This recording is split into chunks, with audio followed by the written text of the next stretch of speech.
This is Charlie Benson, 96.7 FM, somewhere between Tennessee and oblivion.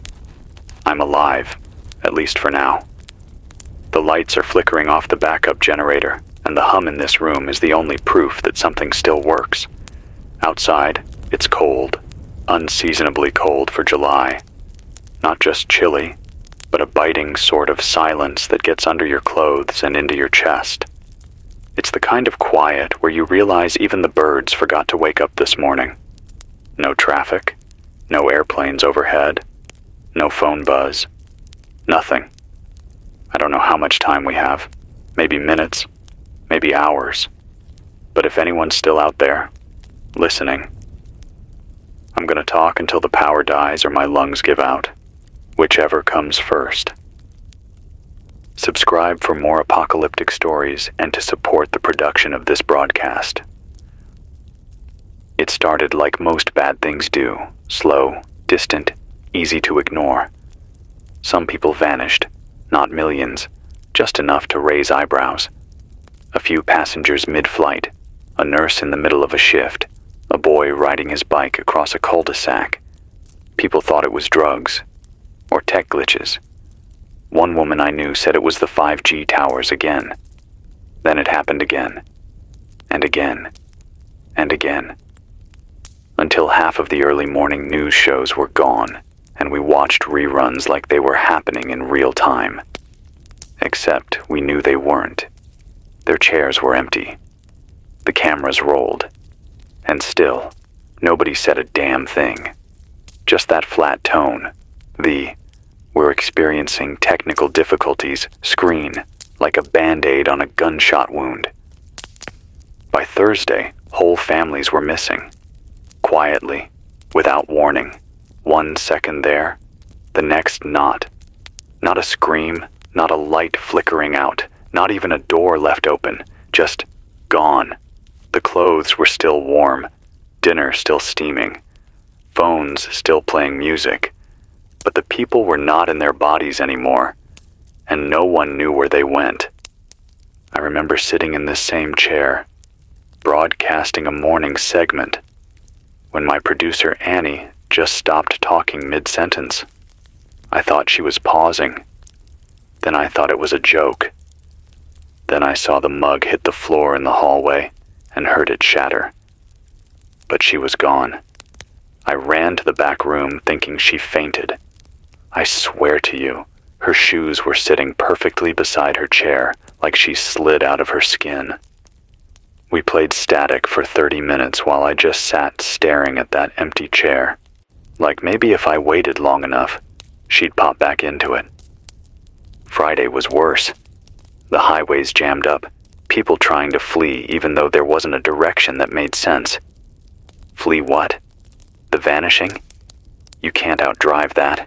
There were crashes on every road, not violent ones. Just cars parked sideways, abandoned with the doors open. Like drivers pulled over to puke and just never stood up again. I drove home and passed by a church with its doors wide open and not a single soul inside. Just that soft, echoing organ note someone must have left their finger on before being taken. When I stepped inside, I thought I'd find a shelter, or maybe answers, but it felt like stepping into a vacuum. Not a place of peace, a place of absence. That night, the power grid flickered twice. A warning. By morning, it was a patchwork. Neighborhoods blinked in and out like Christmas lights. Half the town dark. The other half glowing like a ghost was haunting the lines. The radio stations started to fall silent. First, the FM pop stations, then the news talk shows, then the emergency frequencies. The military bands were garbled and stuttering like someone hit transmit and then left the room. I flipped through every signal I could pick up. All dead, all quiet. I'm lucky. This station is running off an old diesel generator we never decommissioned. It was supposed to be removed last fall. Budget cuts or something. The fuel won't last forever, but it's enough to hold me over for now. I'm using hand crank relays to push the signal out farther than it should be able to go. If you're hearing me, you're probably within a few hundred miles, maybe less, depending on terrain. But if you can hear this, you're not alone. Yesterday, I made it to what used to be the local grocery store.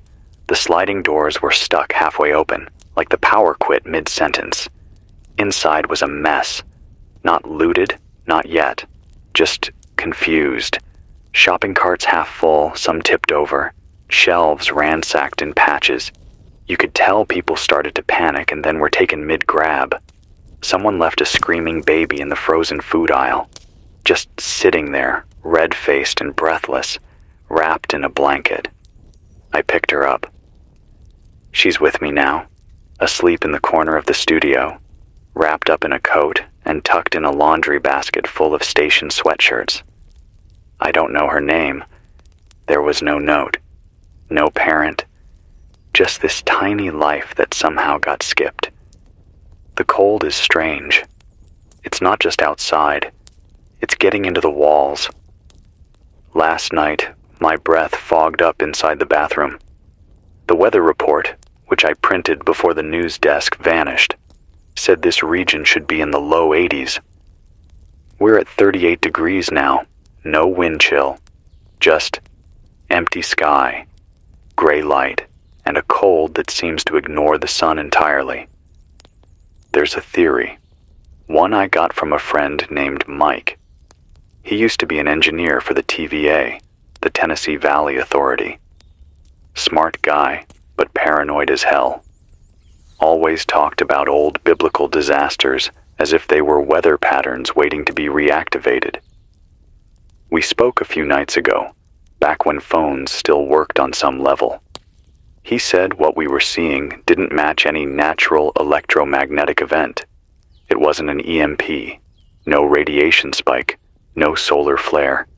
And the vanishings, he said, weren't disintegration. They were extraction. Like someone was pulling threads from a tapestry while the rest of us kept going, not realizing the whole thing would come apart by morning. He asked me if I remembered the term harpazo. I didn't. I looked it up. It's Greek. It means to snatch, to seize suddenly, like taking something by force. The root word for what modern Christians call the rapture.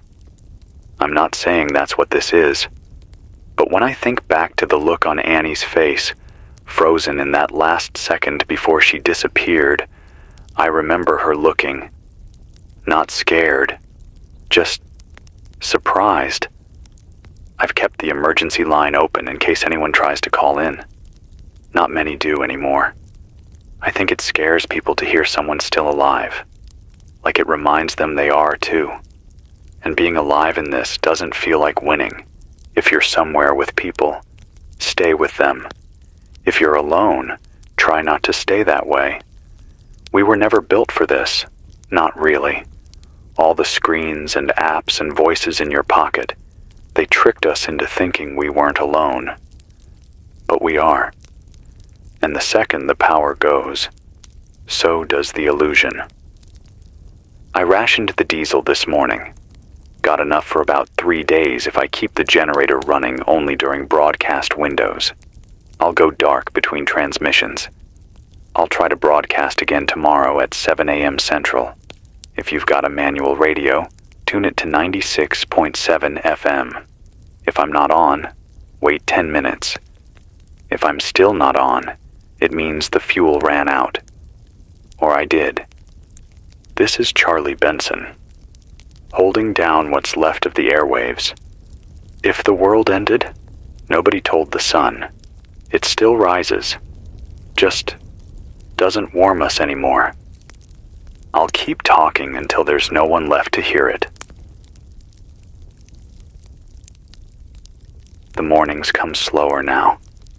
The sky doesn't brighten so much as it fades from black to gray.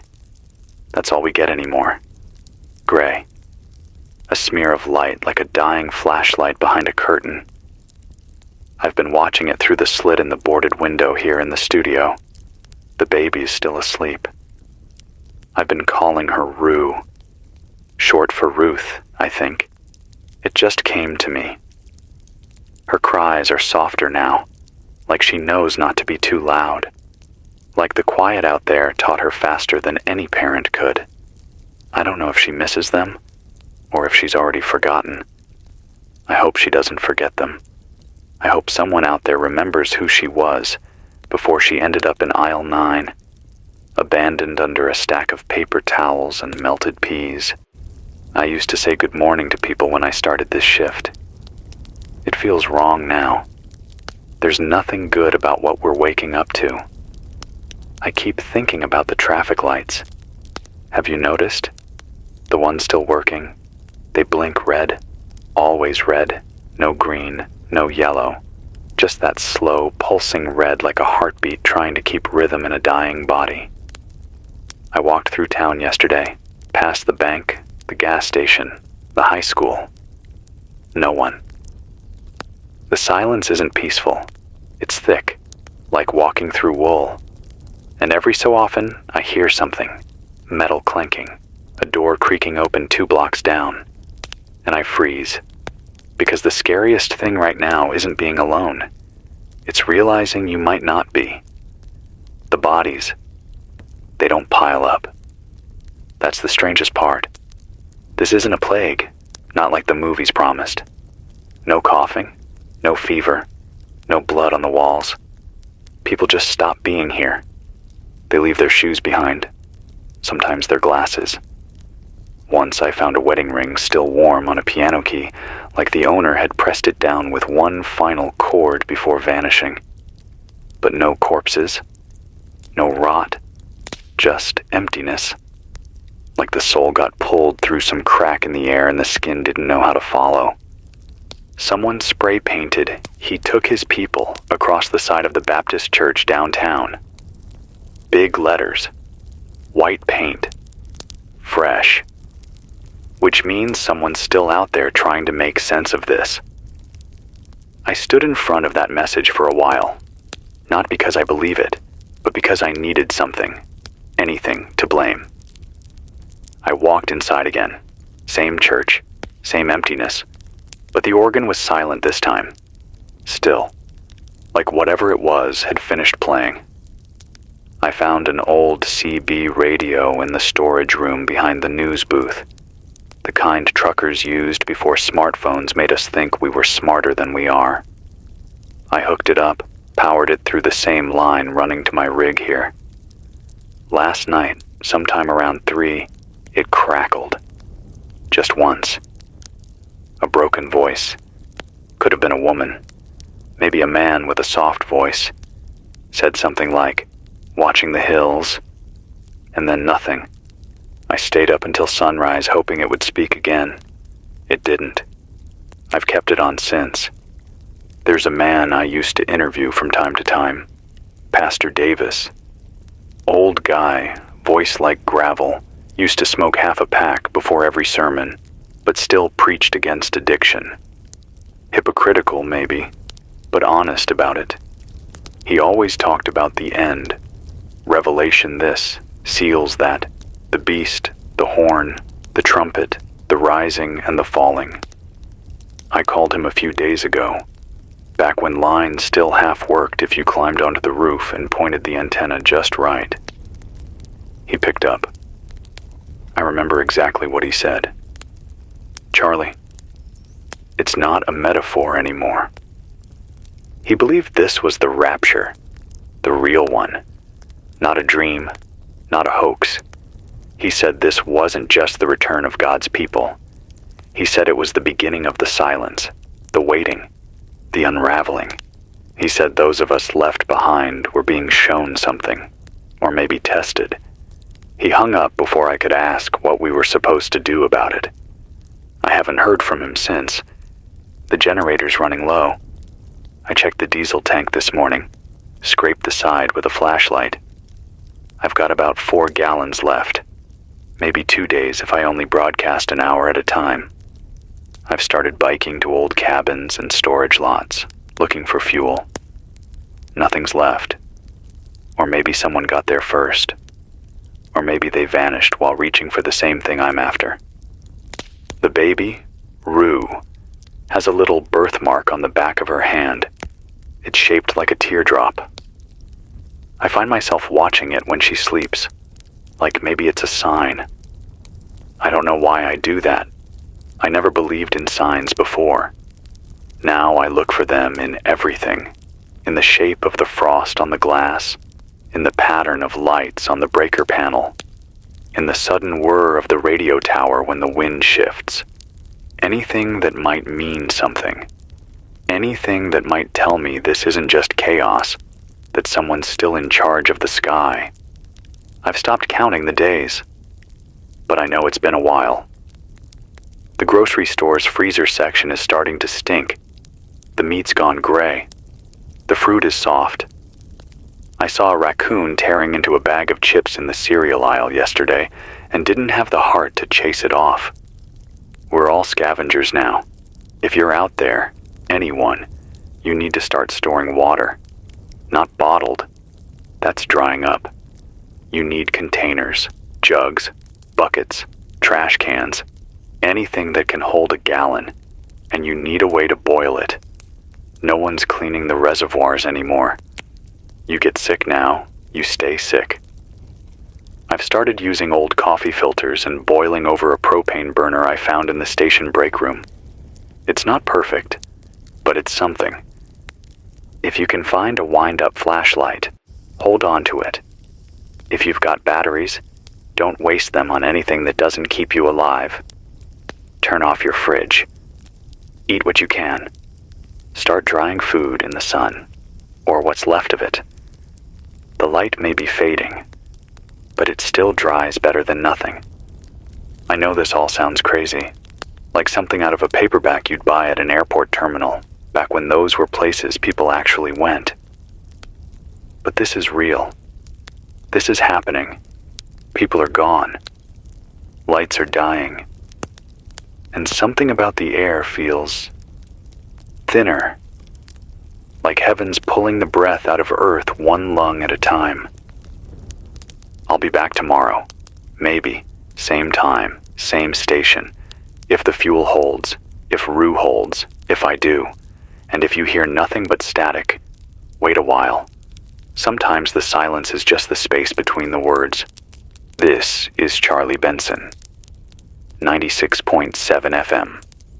The last thing you hear might be the sound of me trying to keep you alive. Stay warm. Stay human. Don't let the darkness name you. I can't sleep. Haven't really, not in days.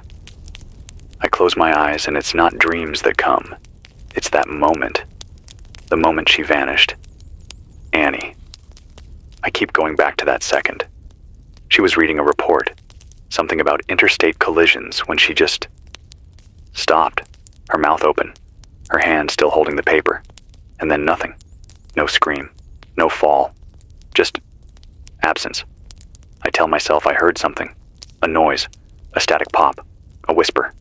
Anything. But I didn't. I know I didn't. It was too clean. Too final. The kind of thing that makes you believe in doors you can't see and hands that move without sound. The baby cried a lot last night. I sat up on the floor beside her, just rocking the laundry basket she sleeps in. I think she's starting to feel it.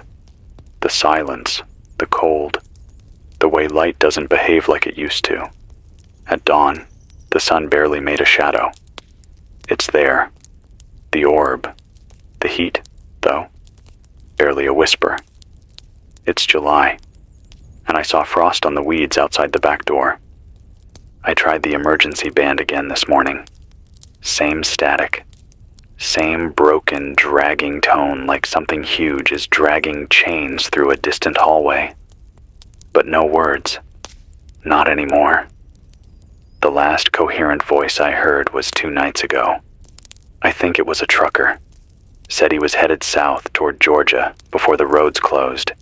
Said the mountains looked different. Said the stars didn't move. Then he went silent mid-sentence. No cutoff. No scream. Just gone. This station used to get letters. People would write in. Ask for song dedications, birthday wishes, lost pet announcements. I found a whole stack of them in the office drawer. Most of the ink is faded, but I read one last night. From a kid named Isaiah in Clarksville. Said he liked the sound of my voice. Said it helped him sleep when things got too loud at home. I wonder where he is now. I wonder if he's still listening. Yesterday, I walked up the ridge overlooking the river. There used to be a little tourist trail. Hard to see now. The brush has started swallowing it. I stood up there with a rusted pair of binoculars and tried to spot movement. Anything. A boat, a deer, smoke, nothing. Just the water, still as glass, and a single buoy drifting in place like it forgot what it was for. I brought back some dry wood, found a camping stove in the break room storage closet, and rigged it to a gas can I found behind the local ACE hardware. It works, for now. I boiled some rice. I tore up a few stale granola bars and soaked them into a sort of paste for Rue. She ate it without crying. That's something. The sound of this building at night, it's worse than silence. The walls creak, but not like wood drying. It's deeper, like groaning, like the earth is sighing under some weight we can't see. The light in the stairwell flickers at the same minute every night, even though nothing else is drawing power. And the generator? Sometimes it makes a sound like someone knocking. 2 taps. Always 2. I don't say this to scare you. I say it because it's real. If you're hearing me, you deserve the truth. Not the kind of truth you get in speeches or bulletins, but the kind that seeps through the cracks when the world forgets how to lie. I've been thinking about something the pastor said before he vanished. He told me God's silence is not absence, it's warning. I didn't understand it then. I still don't. Not fully. But if this is a warning, then what comes next makes this look like the calm before the hurricane. Maybe that's the point. Maybe we're meant to feel this stillness, the unease, so we don't forget it when the screaming starts. I found a shortwave manual in the archives. I'm learning how to use it. If I can patch the antenna correctly, I might be able to broadcast beyond Tennessee. Maybe someone in Arkansas will hear me. Maybe Kentucky. Maybe farther, if the air's dry and the sky's clear. If you're hearing this and you're not in Tennessee, you're the miracle I've been praying for. I've been mapping disappearances on the wall. There's a pin for every confirmed case I heard before the signals died. It looks like a rash across the South. Nashville, Charlotte, Birmingham. Then it curls up along the spine of the Appalachians and scatters into cities up north, then west, St. Louis, Denver, even a ping from Montana. But it's random. It's not a wave. It's not a line. It's like darts thrown by someone who isn't looking. I keep hearing people say, the righteous were taken. Maybe. But if that's true, there's a lot of empty bar stools and prison bunks, and I've met good people who are still here. Too many for it to make sense. So either someone made a mistake, or this isn't about goodness. It's about something else, something older, something colder. I've got to save the generator fuel. I've only got 1 gallon left. Maybe enough for 1 more full broadcast. So I'm rationing. Every word costs wattage now. Tonight, I'll sleep beside Rue again. I'll wrap us both in an old military blanket I found in the back of the storage room. I'll leave the door barred and the emergency light on, and I'll listen to the sound of my own breathing, just to prove I'm still here. If you're listening, hold on to something. A name, a memory, a voice. Anything that proves you're still a person in a world that's forgetting what people are. And if you pray, pray loud. Maybe someone's listening. Maybe someone's keeping score. Or maybe we're the only ones left who can. This is Charlie Benson, 96.7 FM. Still alive, still freezing, still waiting. I'll talk again tomorrow. If I can. Stay awake. Stay human. I had a nightmare last night, but it wasn't like dreams I used to have. This one felt rooted, like something planted it in me. I was standing in the middle of a cornfield, same as the ones that used to grow just east of here. But everything was wrong. The stalks weren't yellow. They were ash gray, and they didn't move in the wind. There wasn't any wind, just silence and that low humming I've been hearing through the shortwave, the one that sounds like metal being bent in slow motion. In the dream, I could see shapes moving just beyond the row, but every time I turned, they were gone. I couldn't scream. My throat wouldn't work. When I woke up, Rue was staring at me, not crying, not smiling, just staring, like she knew what I saw. The heater doesn't work anymore. Not that it did much before, but now even the emergency coils are cold to the touch. I can see my breath in the control room. I wrapped Rue in 2 station t-shirts and held her against my chest while I boiled water for oatmeal. I used the last of the clean rice water to make it. She only ate a little. The rest, I forced down. I can't afford to waste calories. I checked the diesel, just under half a gallon. That'll give me maybe 1 more show. Maybe 2 if I cut the power after 20 minutes.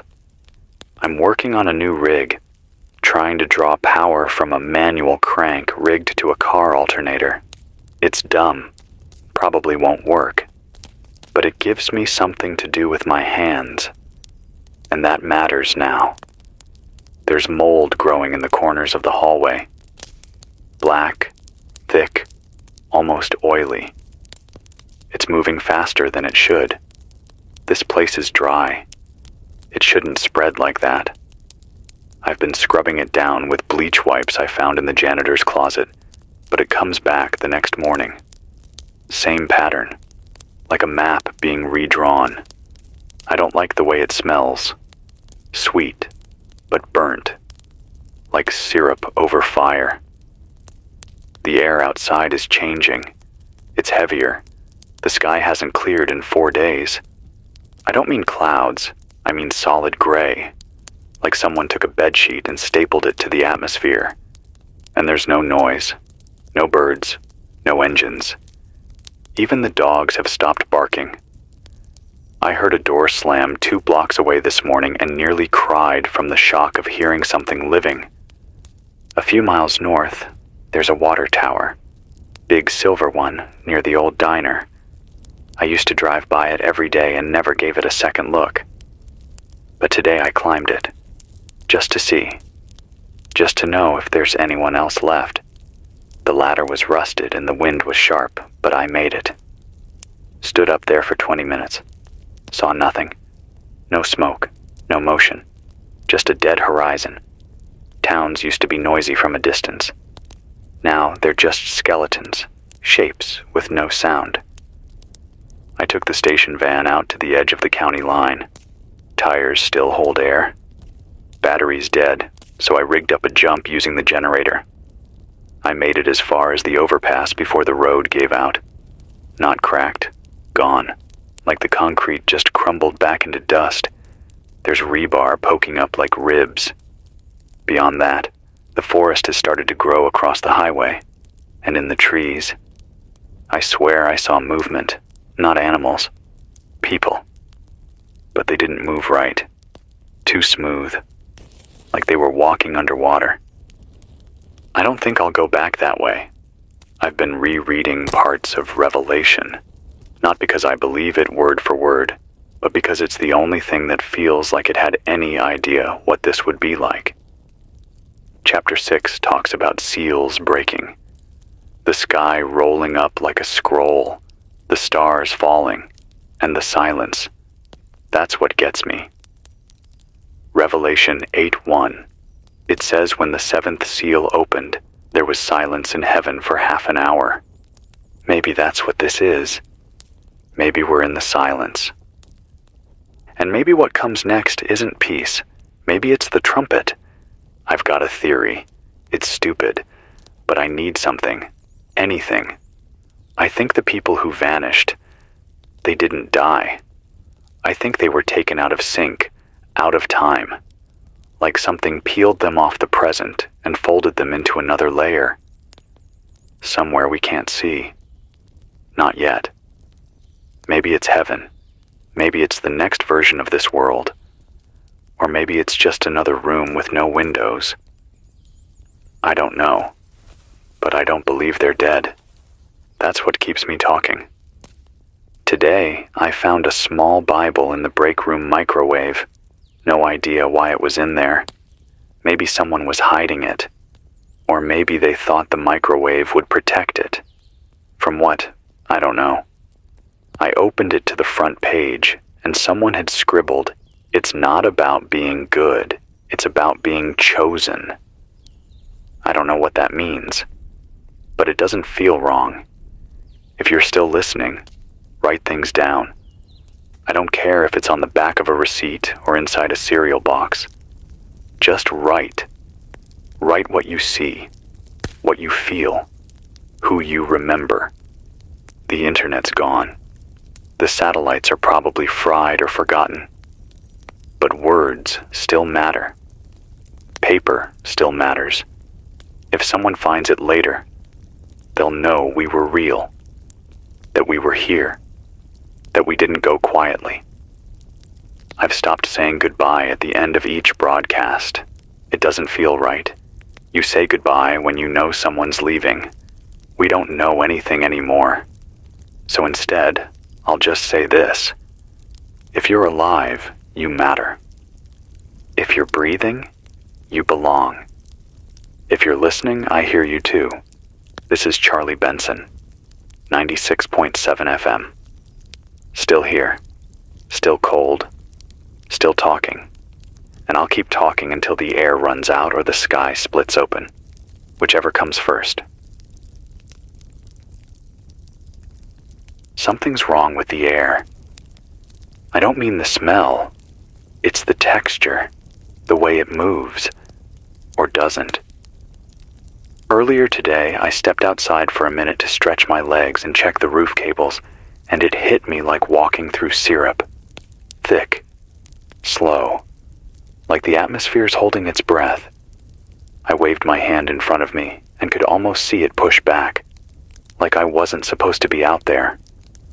I felt dizzy after 3 minutes and had to sit down on the curb just to keep from tipping over.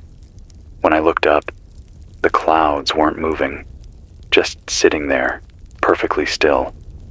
I used to think that kind of stillness was peaceful. Now it feels like suffocation, wearing a soft face. I took Rue out with me, wrapped in a blanket like a little papoose against my chest.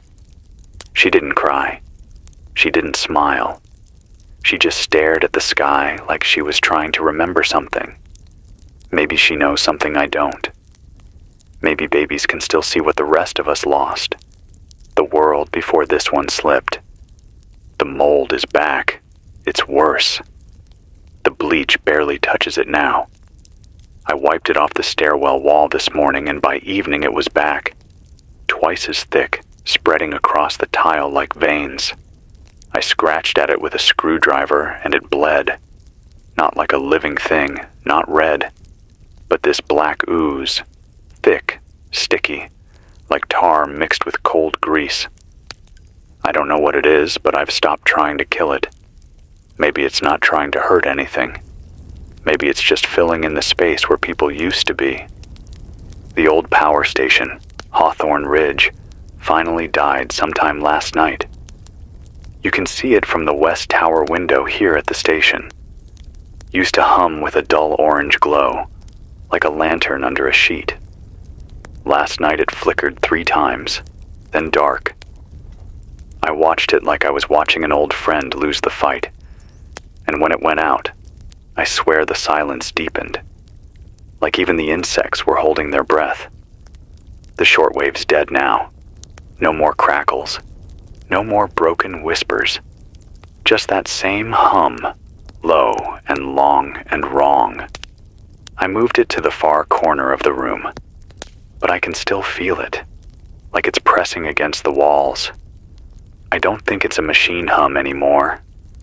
I think it's something else. Something older. Like the earth is starting to speak a language we forgot a long time ago. I rationed what's left of the food. A few cans of green beans, 1 jar of peanut butter, a bag of dry rice, and a dented tin of tuna that smells like metal and sadness. I've started eating once a day. Rue eats twice. She comes first. That's how it is now. Today I walked past the school, Hamilton Ridge Middle. Used to be full of yelling, stomping feet, spilled milk cartons. Now it's quiet as a tomb. The flags are gone. Someone must have taken them down. Or maybe the wind did. I don't know. Inside, the halls are dark. Lockers still open. Some have shoes in them. One had a note, written in crayon. Mom, if you come back, I'm in the music room. Love, Ellie. I sat with that note for a long time. I left it there. It felt wrong to take it, like I'd be stealing her voice. The music room still had a guitar propped against a chair. The strings were snapped. The whole place smelled like glue and dust. I stood there in the dark and tried to remember a song. Any song. Nothing came. My brain just gave me static. I found a Polaroid taped to the inside of the window. It was of a girl, maybe 12, standing on the track field, holding a ribbon. Behind her, the sky was blue. That kind of blue we used to take for granted. The kind that doesn't exist anymore. I stared at that photo until the light faded. I wanted to take it, but I didn't. She deserves to be remembered where she stood. There's something else. I haven't talked about it because I don't know what it means. But I think I'm being followed. Not by people. There are no footsteps, no calls. But sometimes, when I walk, I feel it. That chill. That pressure. Like eyes made of cold glass. Last night, while I was returning from the school, I saw movement behind the trees near the station. Not fast. Not loud. Just enough to let me know I wasn't as alone as I thought. I don't want to scare anyone. But if you're listening, be careful of the silence. It's not always empty. I've stopped thinking about rescue. I think that was the old world's language. Helicopters, trucks, relief missions. I don't think they're coming. I think what's left is what we make. So make something. Make warmth. Make space for someone. Even if that someone is a crying baby and a busted radio. This station, WRNH 96.7 FM, wasn't meant to last. It was a roadside voice, a way to fill the gaps between towns. Now it's a lighthouse in a land with no sea, and I'm the keeper. For now, I'll try to be back tomorrow. If I'm not, it means the mold got in, or the fuel ran out, or I stopped believing it mattered. But if I'm here, you'll hear me. You'll know I didn't quit. This is Charlie Benson, still cold, still speaking, still hoping someone's out there. And if you are, write your name on something that won't burn. Leave it behind, so the wind can carry it forward, even if we can't. I've stopped keeping track of the days. It doesn't matter anymore. The sun rises, but it doesn't warm. The stars come out, but they don't move.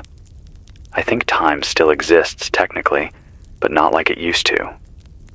People used to ask, "What time is it?" Now I ask, "Does it still feel like morning?" And sometimes it doesn't. Sometimes it feels like we're trapped between minutes that won't click forward. There's a thin layer of frost on the inside of the windows now. Inside. I taped up cardboard and insulation, but it doesn't help much. The temperature in here is below freezing at night. I wrap Rue in towels and sweatshirts and hold her against my chest under 3 layers of coats.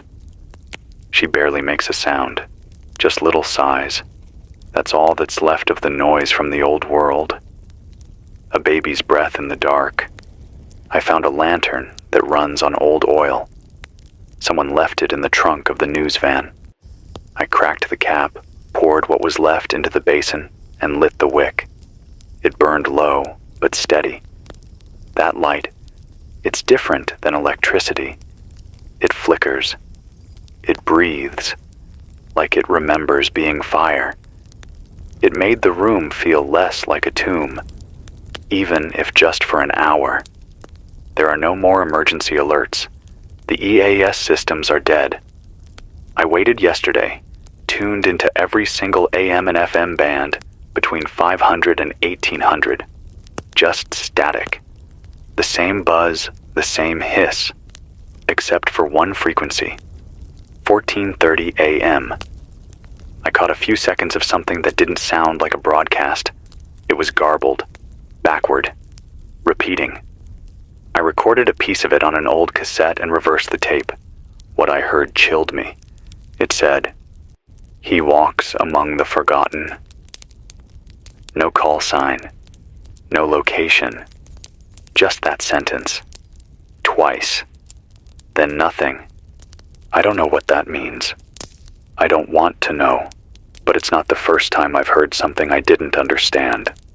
Not out here, not since it all started. This morning, I found a single boot sitting in the hallway.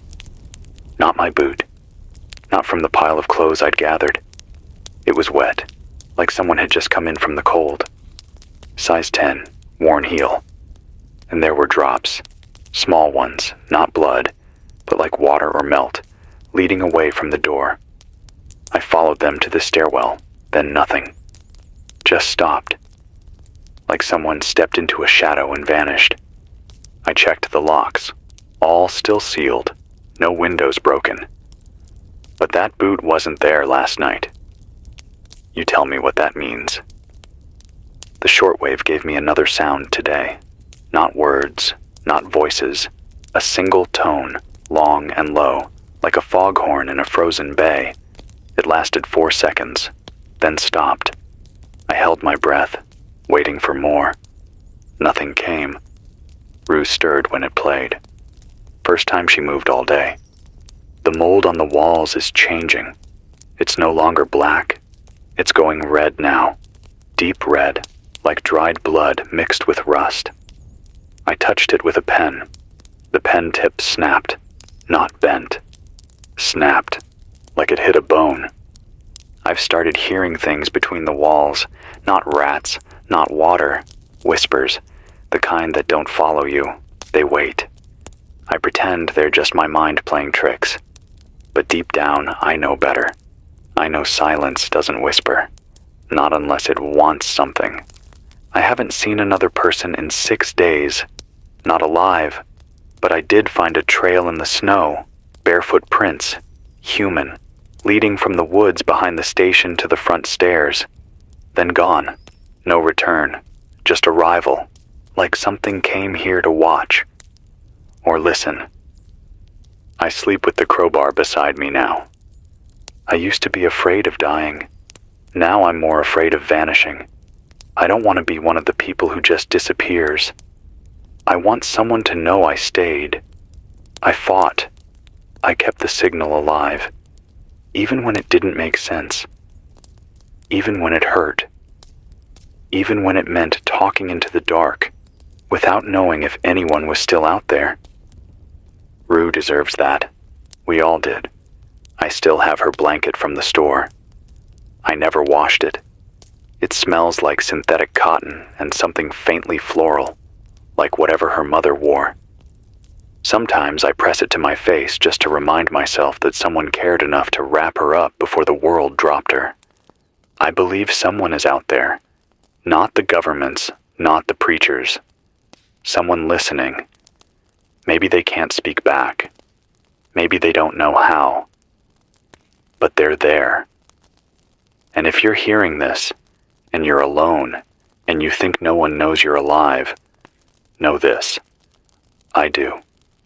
And I'll keep knowing it until I don't anymore. This is Charlie Benson, 96.7 FM, and I'm still transmitting, still freezing, still whispering into the storm, hoping for an echo.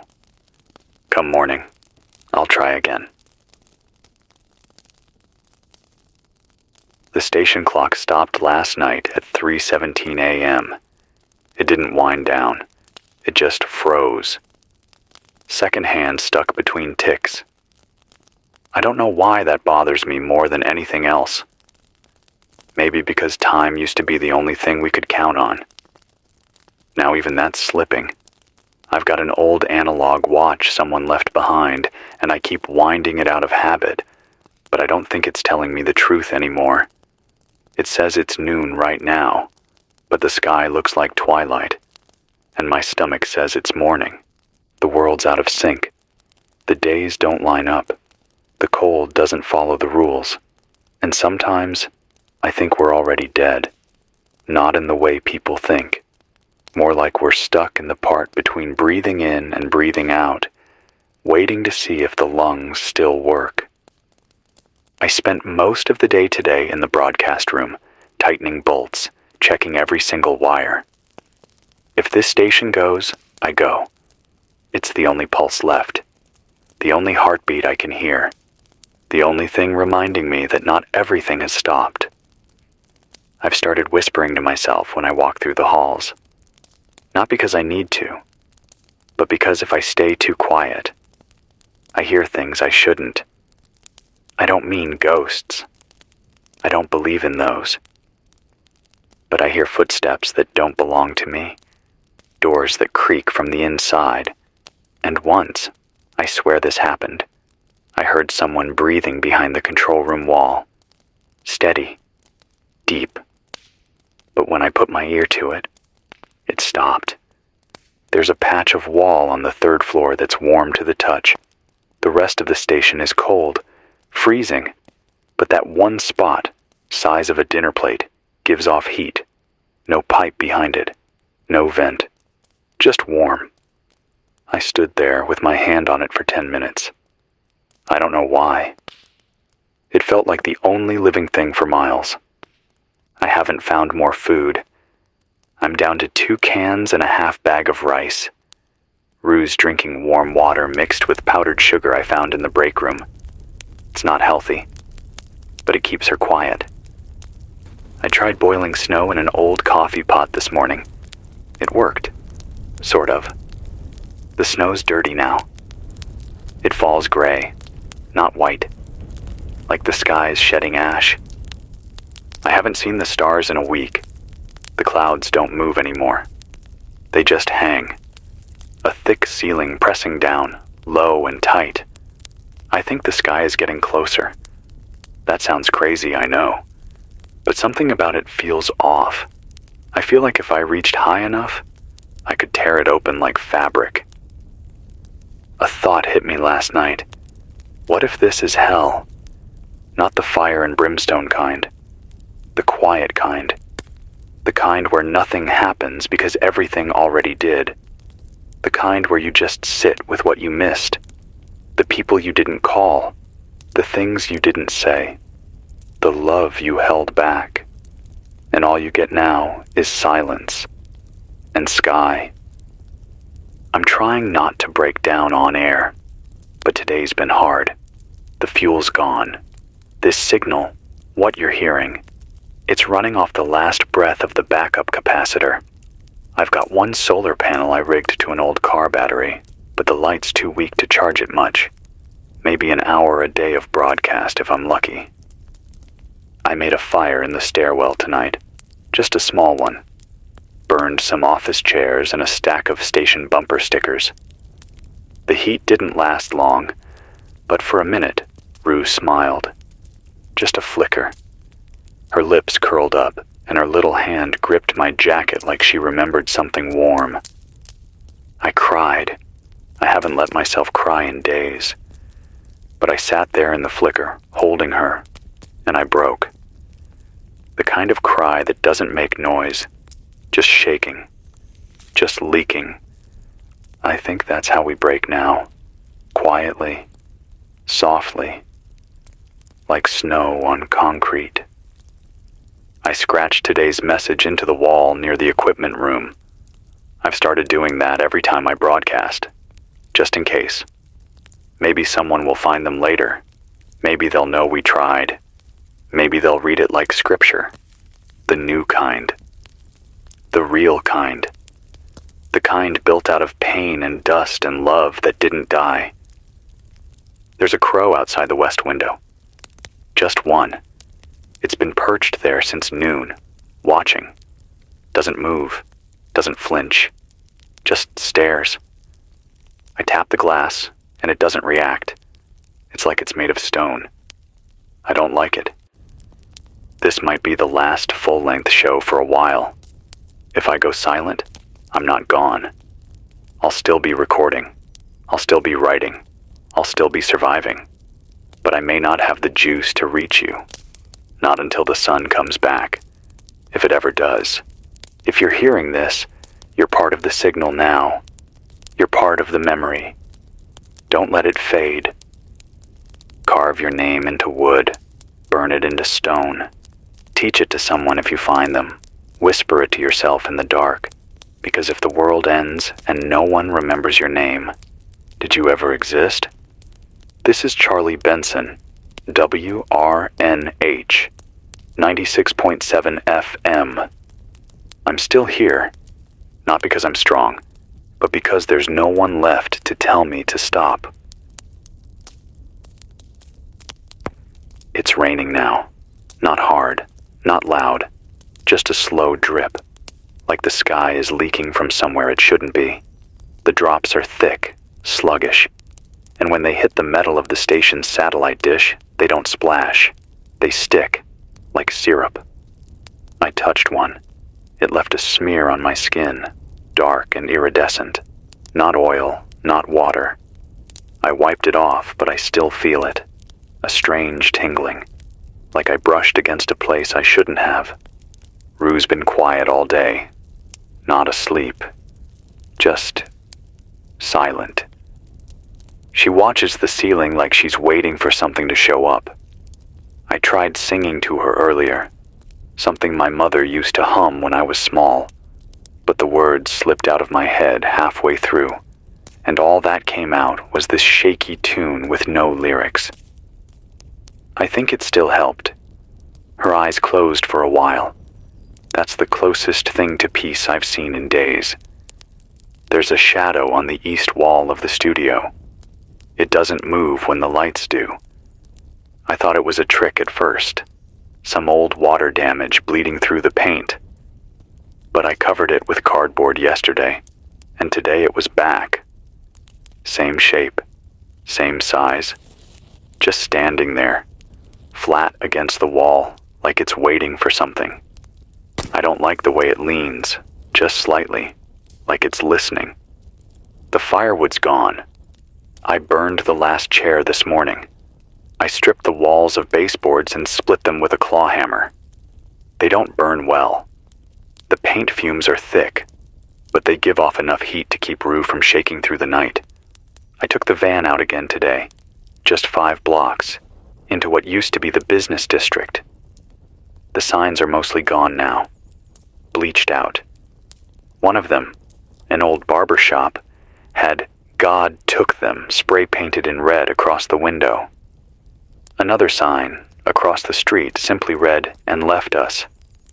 I don't know who wrote them, but the handwriting was the same. Maybe someone wanted to finish the thought, even if no one else would see it. The pharmacy was picked clean. All that was left were vitamins and cough drops. I grabbed what I could. If the cold keeps sinking into Rue's lungs, I'll try dissolving the drops into boiled snow water. Not ideal, but nothing is anymore. I walked into the old diner on 5th Street. Martha's. That's what the neon sign used to say. The M and H were burned out. Now it just reads, Arda's. I sat in a booth for 15 minutes. Didn't eat. Just sat there and imagined what it used to sound like. Silverware scraping on plates. Coffee being poured. Someone laughing too loud over something dumb. I imagined a kid spinning on a stool and a cook wiping his hands on a rag that never got clean. I imagined voices. I imagined warmth. That's how desperate I've become.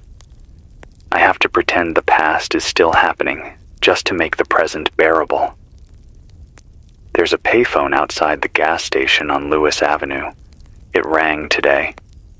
I swear on everything, it rang 3 times, then stopped. I ran to it, ripped open the receiver. Nothing, just a soft hum on the line. Not dial tone, not static, just a hum.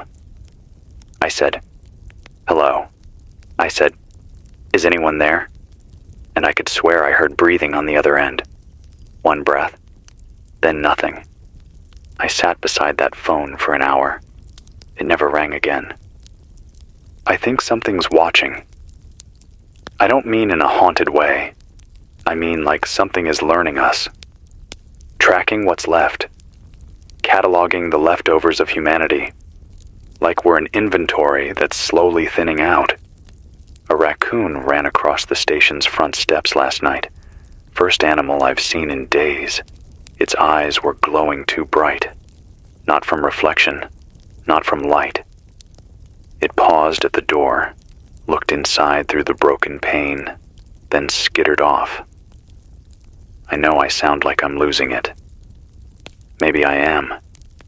But everything that's still alive is acting like it knows the countdown's ticking. I found a stack of tapes in the back closet. Old show recordings from when we used to run Saturday night jazz. I played one today, just to feel like there was a voice besides mine. It was a DJ named Ray. Long dead, I'm sure. But for an hour his voice filled the room, warm and smooth. He talked about vinyl, about how scratches gave records character, about late-night diners and how a saxophone could say everything words couldn't. I cried again, not out of sadness, but out of remembering, out of the cruelty of how much we once had that we never said thank you for. I want to tell you something. You were never meant to carry this alone.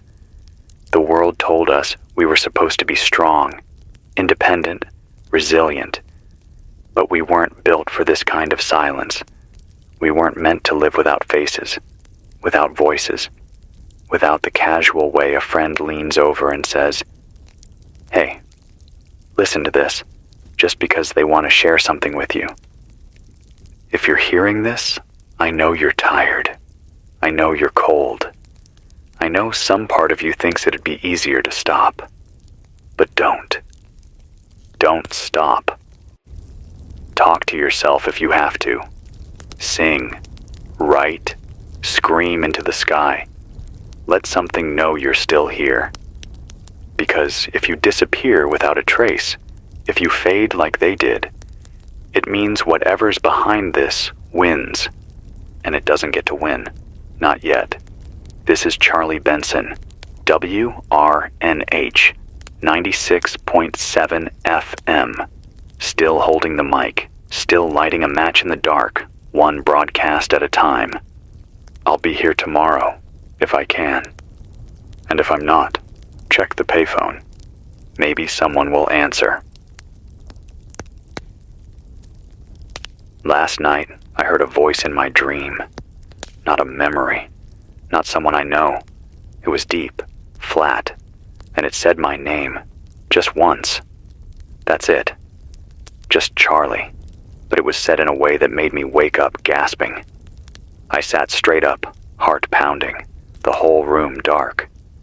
The generator had gone quiet, completely dead now, and the emergency lights hadn't kicked in. For a moment, I thought maybe I'd gone deaf. But I hadn't. The silence was just that thick, that total.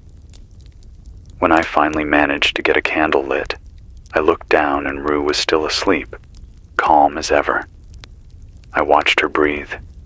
It was the only proof I had that time was still moving. I've stopped trying to keep the cold out. I gave up on ceiling cracks. I gave up on trying to heat the rooms. It's inside everything now. In the walls, in the wiring, in the metal of the equipment. I touched the console earlier and it felt like ice, not just cold to the skin, cold through the bones, like touching something that had been buried too long. I made a wind trap using an old satellite dish and a bike chain, trying to generate a trickle of current. It worked for 15 seconds, enough to power up the transmitter and push one pulse out. I don't even know if it made it past the parking lot, but I did it anyway, because I had to. The city's gone dark, not just empty, dark. No flickers in the distance, no glow from street lamps, not even the eerie orange haze that used to hover over the highways. When I climbed the tower roof today, I couldn't see the edge of anything, just black, blending into black. There are more animals now, not many, just glimpses. A fox yesterday, pacing the edge of the parking lot. This morning, a deer with no antlers standing in the gas station's collapsed carport. But they don't act right. They don't bolt when I move. They stare, like they're waiting for me to understand something. There are symbols being carved into walls, not by me. I found one in the alley behind the library. A circle, broken into 4 parts, with a line crossing the center like a compass. I saw another etched into the frost on the diner window. Same shape. Too precise to be chance. Too repeated to be a fluke. I think someone, or something, is leaving marks. And I think they're counting. Every night now, I light one match and mark the wall beside the booth. Not to count the days, just to prove I made it through another one. I don't know why I do it, but I have to. It's the one thing I can still control. One match, one scar on the drywall. My hands are shaking worse now, can barely hold a pen steady. I tried writing a letter to Rue, something she could read if she survives this, but the ink froze in the barrel. I tried talking into a recorder, but the tape jammed. So now I just talk to her, quietly, off air. I tell her stories about the world when it was warm, about my mother's garden, about thunderstorms that meant rain, not fear, about how music used to live in rooms instead of memories. I want her to know what we were. Before the sky turned gray and the people were taken. The books are all damp now. Paper warps and cold like skin does. I found an old collection of poetry wedged behind the broadcast console. The pages are yellow and crumbling. I read one out loud to myself today. Didn't understand it. Didn't need to. It felt like someone else whispering across time. That's what I think this all is now. A test of echoes. Who's still talking? Who's still listening? I haven't seen the stars in weeks. The sky is low and colorless, like a ceiling with no end. The moon is gone. No crescent, no glow. Just absence. I started thinking about the people who vanished. How fast it happened. No panic. No chaos. Just subtraction. Like someone hit delete on them, but left the room behind. I wonder where they went. I wonder if they're watching us now. If they're better off. If they're waiting for us to join them. I don't believe in heaven the way I used to, but I do believe in somewhere else. There has to be. Otherwise, this is all just rot and cold and loneliness pretending to be a world. I'm tired. I can feel it in my chest. My voice doesn't carry like it used to. Sometimes when I speak into the mic, I can barely hear myself, like the signal is tired of me, like the air is done carrying words that won't matter soon. But I'll keep going, because the alternative is silence. And silence is worse. If you're listening, anywhere, even years from now, know this. I fought. I kept the voice alive. I didn't let the cold take my name. This is Charlie Benson. WRNH 96.7 FM. Still here, still human, still lighting matches in the dark. I found a mirror in the break room cabinet, one of those little handheld ones with a plastic handle and a spiderweb crack running through the glass. I looked at myself for the first time in, I don't know, maybe 2 weeks. I didn't recognize what I saw. My eyes are darker, sunken. There's dirt smudged along my jaw, and my lips are cracked from the cold. I've lost weight. My face looks like someone who's already said goodbye but keeps waking up. I didn't look for long. I turned the mirror around and shoved it back in the drawer. Rue's coughing now, soft but sharp. It comes in waves, usually at night. I hold her against me, wrap her up tight, try to hum something, anything, but the cold's deeper than a lullaby can reach. I don't know what she has. There's no fever, no rash, just that dry little rattle in her chest. I'm scared. Not because I can't help, but because there's no one left who can. The frost moved into the transmitter room. It's crawling across the ceiling, not down from it, across. Like it's spreading sideways through the air. The pipes hiss and pop when I try to get the solar panel to jumpstart the console, but they don't hold current for more than a few minutes. I think everything's finally giving in. The station wasn't built for this. Neither was I. Today I found an envelope taped to the door of the local church. No writing on the outside, just sealed with clear tape and weathered along the edges. Inside was a note, neatly folded, typed. If you hear the trumpet, don't look up, don't answer, just run. That was it. No name, no date, just those words. I don't know what they mean. I don't know who wrote them. But the way the words were centered on the page, like a warning carved into stone, chilled me more than the cold ever could. The city limits are marked now. Someone, or something, has dragged black ash across the road, forming circles around the boundary signs. Perfect circles. Not messy, not casual, intentional. There's no way that's natural. I stepped inside one.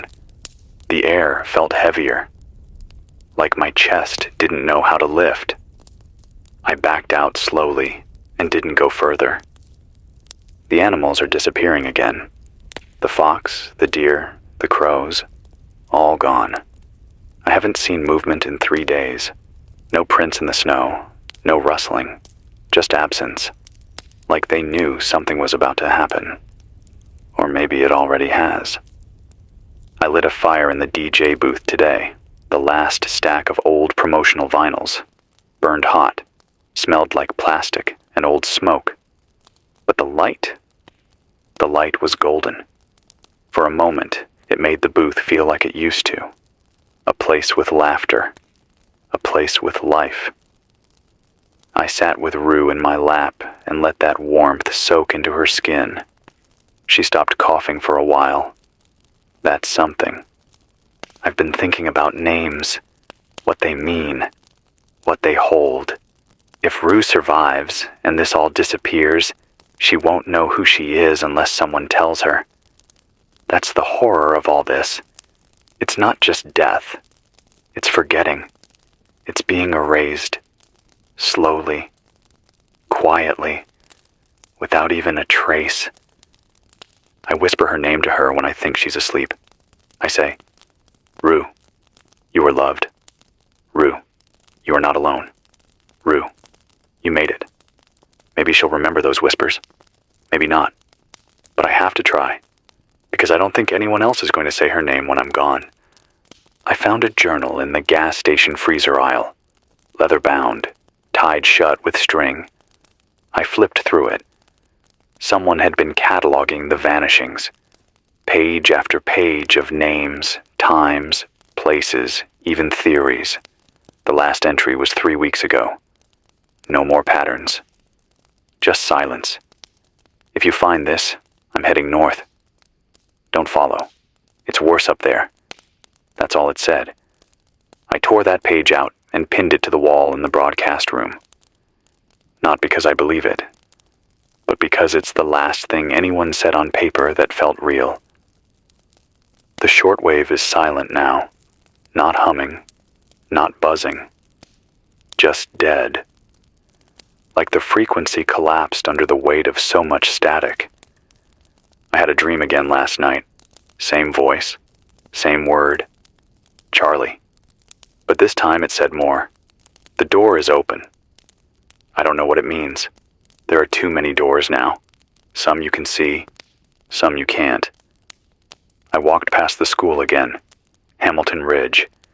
The playground is gone, swallowed by frost. I saw small footprints frozen in the mulch. They led to the edge of the woods and stopped. I followed them for a while, but I couldn't find where they ended. I don't think they ever did. Rue smiled today, briefly. I was holding a match between my fingers, watching the flame dance, and she reached for it. Not scared, just fascinated. Her little eyes locked on the fire like it was the first color she's ever truly seen. That's all we are now. Fire in the dark. I don't know how many more broadcasts I can make. The wind is picking up. The tower creaks at night, like it's being bent from above, not below. If you're still hearing me, remember this. We were here. We fought to be heard. We didn't go quiet. This is Charlie Benson, WRNH 96.7 FM, lighting another match, watching the shadows dance. Still here. I woke up today with blood in my throat. Not a lot. Just a metallic taste and a thin smear on my sleeve where I'd wiped my mouth in my sleep. The air is too cold now. Every breath scrapes the lungs like sandpaper, and I've been coughing into the crook of my elbow more than I'd like to admit. I don't know if it's pneumonia or just the punishment for talking too much in a world that's gone quiet. Rue's eyes are dull today. Not sick, just faded. She stares past me now, not at me, like she sees something else behind my shoulder, just over my head. I keep turning to check. There's never anything there. And yet, I feel it too. That presence. It's not warm. It's not evil either. It's just observing. The generator won't kick back on. I cranked until my knuckles split. Nothing. So I'm powering this broadcast off the solar panel again. 30 minutes, tops. That's all the charge I could get from the morning's dim gray haze. The light barely counts as sunlight anymore. It's just an idea of brightness. A dull glow behind a curtain that never opens. Last night, the wind didn't blow. It howled, not in gusts, but in a steady groan, like something enormous dragging itself across the land. The station shook, the tower moaned, the fire went out. Rue didn't cry. She just curled tighter against me like she knew the sound wasn't natural, like she understood that something was out there. Hunting? Maybe not. Maybe just moving. But it was close. I could feel it in my teeth. There was a sound at the door just before sunrise. 3 knocks, not loud, precise. I froze, listened, waited. Nothing. I opened the door 5 minutes later and found a photograph. No note, just the photo. Black and white. A woman holding a child. Could have been anyone. Could have been me and Rue, if you squinted. But I know I've never seen her. I flipped it over. Blank. Except for the number 44 written in pencil in the corner. I've started keeping numbers. Things that repeat. The boot was size 10. The envelope had 4 pieces of tape. The compass symbol shows up in 4 places on the way to the city limits. 4 knocks. Now 44. I don't know what it means, but I'm listening. I took Rue into the stairwell for warmth, burned the last of the wall paneling. The smoke drifted up and hung in the ceiling like it was afraid to leave. The cold's too heavy for it to rise now. Everything wants to sink. The clouds never move anymore. They don't roll. They don't shift. They're fixed, like a skin stretched over a face you're not meant to see behind. I wonder what's up there, if anything. Maybe we're not supposed to look up anymore. Maybe heaven turned its back. I walked to the old fire station today, thought maybe I could find emergency blankets, food, even just a battery. The trucks are gone, all of them. Keys still on the wall, but the garage is empty. Not ransacked, not abandoned. Just empty. Like they drove away and never came back. There were footprints in the bay, bare feet again, dozens, all pointing in, none pointing out. I'm starting to think this isn't about the rapture anymore. I don't think this is a test. I don't think this is punishment. I think we're leftovers, the forgotten scraps, the echoes. Maybe the real world already ended, and we're just living in its shadow. Maybe this is what happens when the light leaves for good, and you're stuck with what it couldn't carry. Rue made a sound today. Not a cry, not a laugh. A hum, just one note, barely more than breath. But it vibrated through the floorboards like it mattered, like it cut through whatever was weighing this place down. I repeated it back to her. She didn't smile, but she stopped coughing for almost an hour. The mirror cracked again. I didn't touch it, didn't drop it. It was in the drawer, closed. But this afternoon I opened it to check the battery stash, and the glass had splintered another inch across. It looks like veins now, like a spider web trying to hold the reflection together.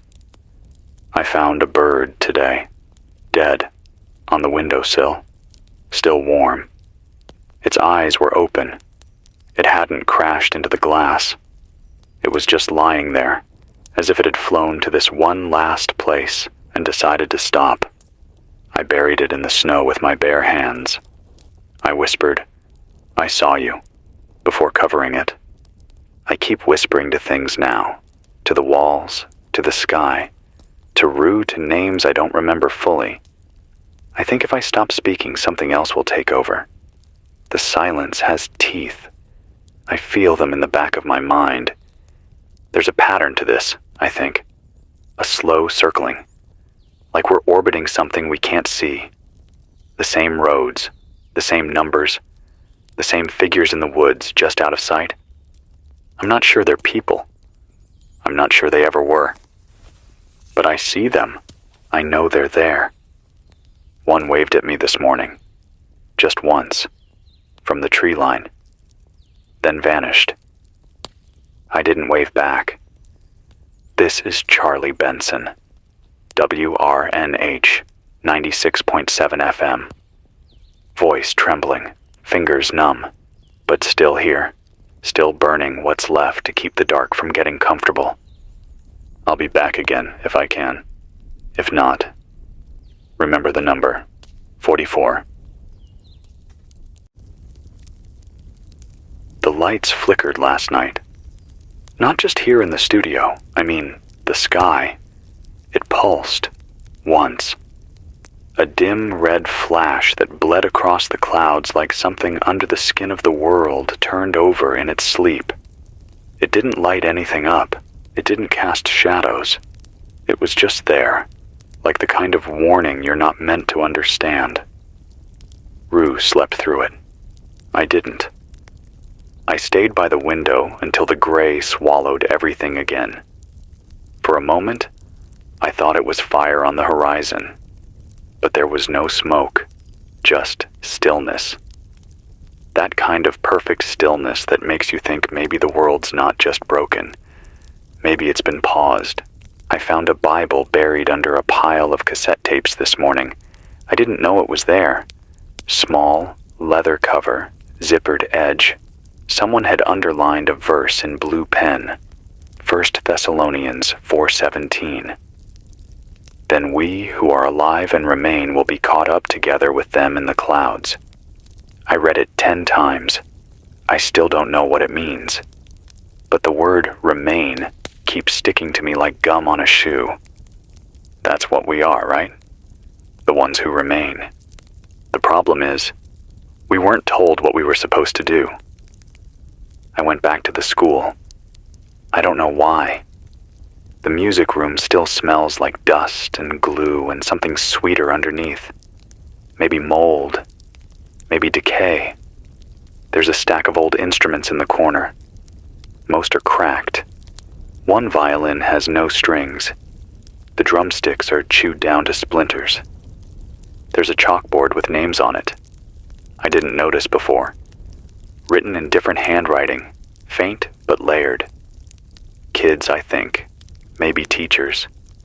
Maybe people who thought they needed to be remembered. I added one more name. Rue. And then my own. Because someone needs to know we were here. Even if it's just a ghost. The mold at the station has spread to the mic foam. I scraped it off with a knife, but the air tastes bitter now when I talk, like burnt plastic. I wear a scarf over my face when I speak. It muffles me, makes me sound like I'm already halfway gone. Maybe I am. I haven't seen movement outside the tower in 2 days.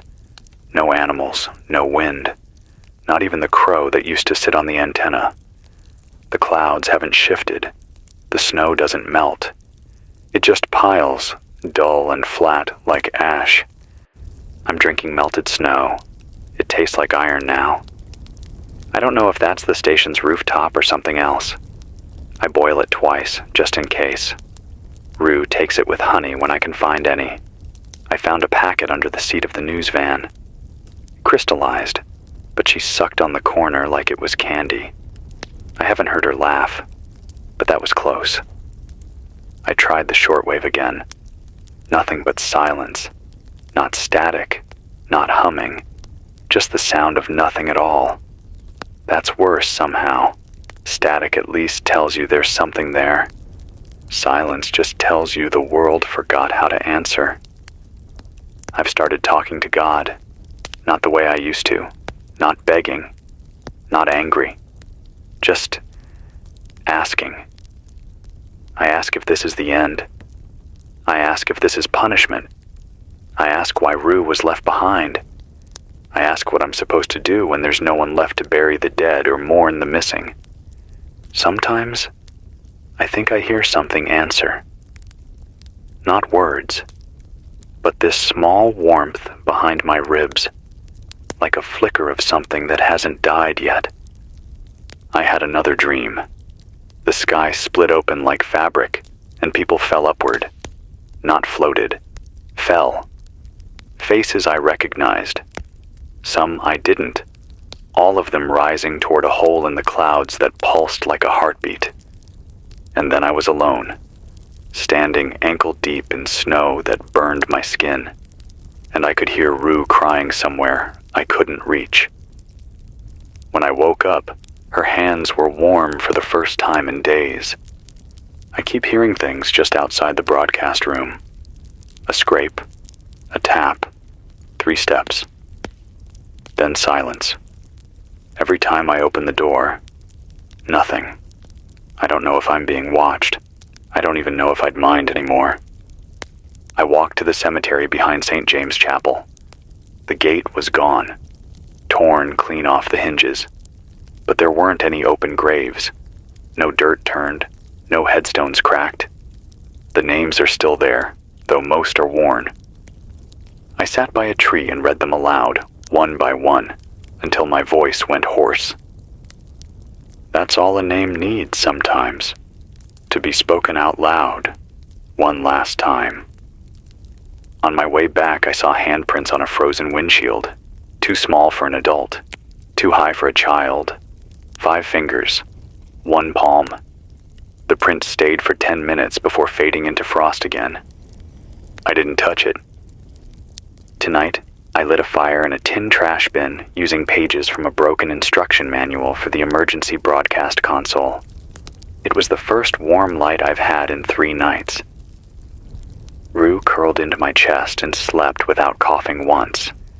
When I closed my eyes, I didn't dream of shadows or silence. I dreamed of a hallway filled with voices, all whispering the same word. Remember. So that's what I'm doing, remembering.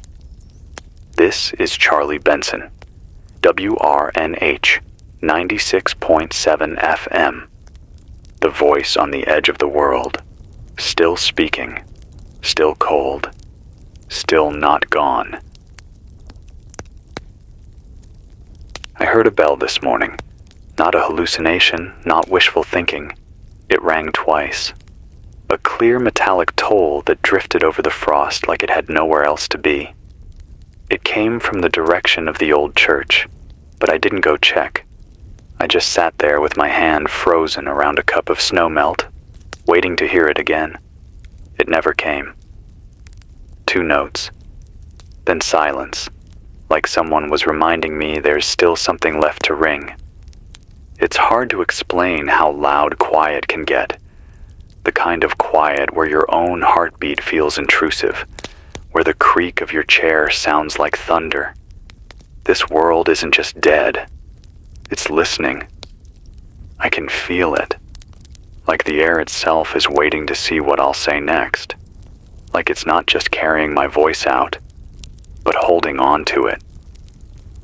Rue didn't wake up until midday. Her sleep is heavier now. Not deep, just still. Sometimes I check her breathing every 10 minutes just to be sure. I lay my fingers near her mouth to feel the air and whisper her name so she knows she's still here, that someone still sees her. She opened her eyes after the second bell rang and looked right at me. Not past me this time. At me. Like she knew I heard it too. The snow fell sideways last night. Not windblown, just wrong. Diagonal streaks that didn't obey gravity. I watched it for an hour. Not one flake landed. Just drifted sideways into the dark, like it was being poured by a hand too far above to see. I found an old road flare in the back of the station's emergency kit. Lit it for warmth. The color, deep red, painted the walls like blood through fog. Rue reached for it and I held her back, but she wasn't scared, just fixated. Like the light was something she hadn't seen in years. She stared until it died out.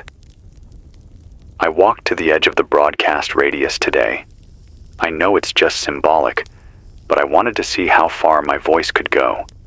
There's a ridge about 5 miles north where the trees thin out. I stood at the top, whispered into a portable mic hooked to the backup transmitter, and then walked back to the base of the hill to listen. It was faint, but I heard it.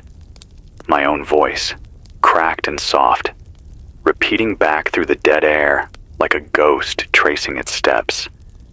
It gave me chills, not fear, just that strange echo of being heard, even when no one else is there.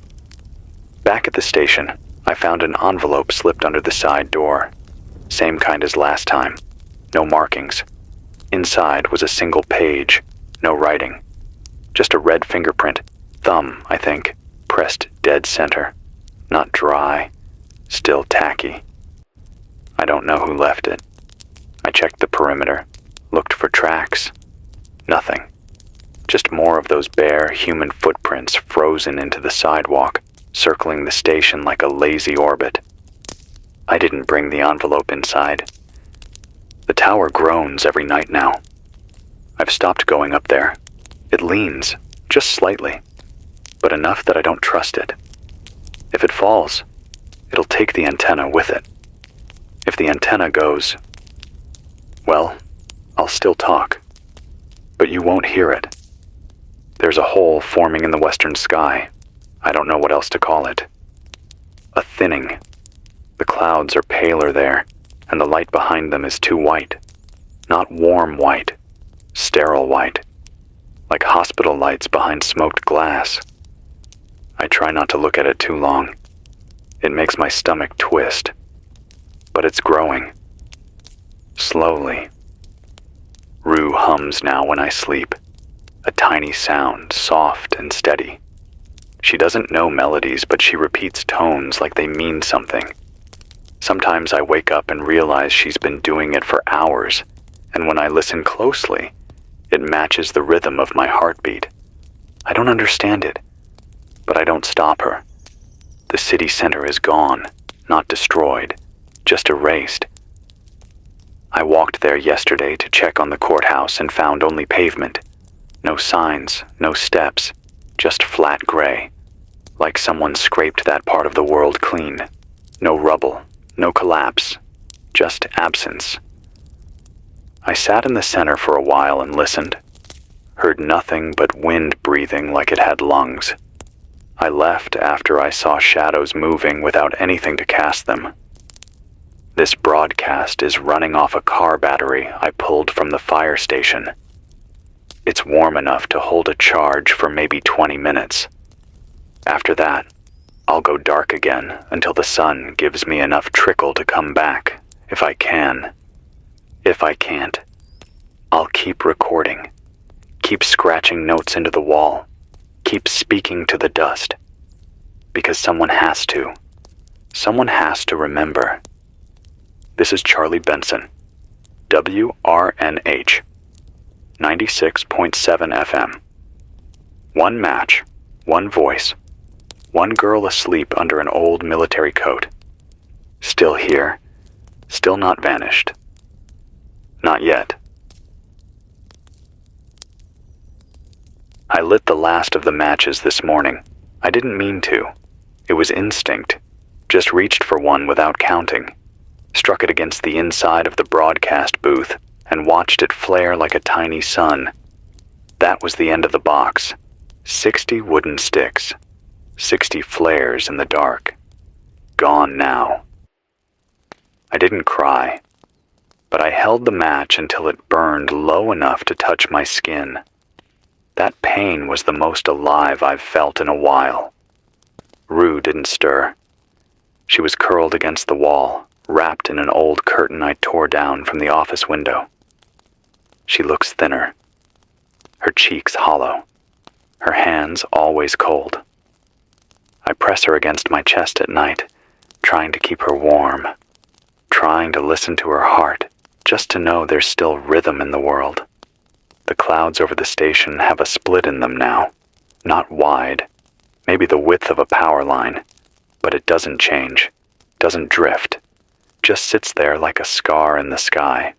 No stars behind it, no light, just black, the kind that swallows everything. I've stopped using the hallways at night. Too many sounds. The groan of pipes that don't work. The creak of doors that don't open. A shuffle down the far end near the storage room that never gets closer. Just circles. Rue doesn't like the dark corridor that runs behind the generator room. She stares at it like something's about to crawl out of it. I've blocked it off with furniture, but I still feel it. Like breath against the back of my neck. There was another envelope this morning. Same kind. This one had 3 things inside. A feather, a piece of torn flannel soaked in something dark, and a note that simply said, "We are almost ready." No signature. No date. The handwriting was unfamiliar. Cursive, neat, too calm. I burned the note. I kept the feather. The signal is weaker now. I know it. I can hear it in the delay, feel it in the static. It's like the atmosphere is folding in on itself, strangling what little voltage I can squeeze from salvaged batteries and dim light. I wonder how far my voice is even reaching now. 3 blocks. 1 town over. Does anyone beyond this snow-slick horizon still have ears for what I'm saying? I keep going. Because if I stop, it means whatever's out there gets the silence it wants. The trees near the southern trailhead are different now. Bent. Not broken. Bent. All leaning east. Every single one. As if something huge brushed past them while the world was asleep. I stood among them and felt something beneath the soil. A low vibration. Not constant. Just a pulse. Like the earth itself is waiting for something to arrive. Rue saw her reflection today. I found a broken shard of mirror in the back of the news van and showed it to her. She touched it, then looked at me, looked back at the mirror, then back at me again, like she didn't understand what a face was supposed to be. She's forgetting what people look like. I haven't heard my own name spoken by another human voice in so long, it doesn't feel real anymore. Charlie, Charles, Benson, they're just sounds. You say a word too many times and it falls apart, becomes strange, empty. I think names are only real if someone else believes in them too. I sat with my back against the transmitter wall tonight and thought about my father. He used to make these awful chili beans in the winter. Way too much garlic. He always wore the same flannel with a hole in the left sleeve. He'd say grace before dinner, even when he wasn't sure who was listening. I remember once he told me, "Hope is a muscle. Use it or lose it." I didn't get it then. I do now. I tried to record a message today. Something final, something Rue could find later, if later ever came, but the recorder won't hold power. I spoke into the dead mic anyway, told her everything, where she was born, how I found her, what her laugh used to sound like before the world forgot what laughing meant. Maybe the tape still heard it. Maybe the silence saved it. The old clock in the lobby restarted this morning. I didn't touch it. I hadn't wound it in weeks. It just started ticking. At 4:44 a.m. exactly. No idea why. I stared at it for hours. Every tick echoed through the empty station like a drip in a cave. I don't trust it, but I haven't stopped watching it. I think something's going to happen when it stops. No one's left on the highway. Not even parked cars now. Just salt-stained asphalt winding off into fog. I walked a mile out today just to see. The exit signs are blank. Not vandalized. Just wiped clean. Like the names never existed. No more. Next town. 6 miles. No more. Welcome to Clarksville. Just blank green metal with no meaning left to carry. This isn't just an ending. This is an erasing. And we're the last things holding shape. This is Charlie Benson. WRNH. 96.7 FM. The radio's heartbeat in the dead chest of a world too tired to ask why anymore. Still here. Still awake. Still naming the silence before it forgets us too. The frost on the inside of the windows isn't frost anymore. Not exactly. I woke up this morning and saw lines forming on the glass. Not cracks, drawings, patterns, perfect symmetry, circles, loops, a series of concentric arcs that look like waves or antenna signals. I wiped them away with my sleeve, but they came back. Thicker, deeper, etched into the glass itself, like whatever's out there is trying to say something, or maybe trying to listen. Rue was already awake. Sitting up, eyes locked on the window, not crying, not blinking, just still. I touched her hand and she didn't flinch. She was warm, though. That's what scared me. Everything else in this building is ice. The water in the toilet bowl froze solid 3 days ago. But Rue's hands? Warm like she's got sunlight stitched into her skin. I've stopped asking why she's here. I just try to keep her that way. The shadows have changed. They don't move with the light anymore. They shift when I blink.